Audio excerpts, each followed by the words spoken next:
Updating your corporate address on Culture Video Cloud is essential for maintaining accurate information. Follow these simple steps to ensure your address is updated correctly. Step 1. Log into your Culture account. Access the Culture Video Cloud platform by entering your credentials.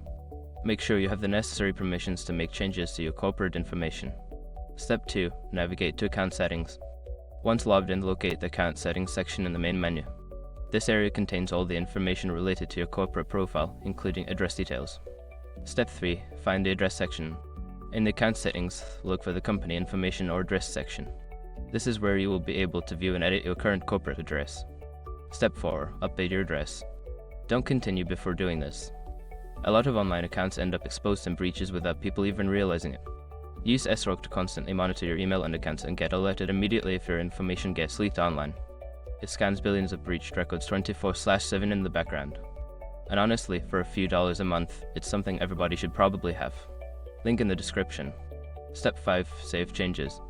After updating the address, click on the Save or Update button to apply the changes.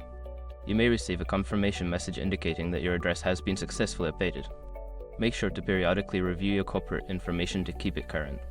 Following these steps will help you maintain accurate records on Culture Video Cloud.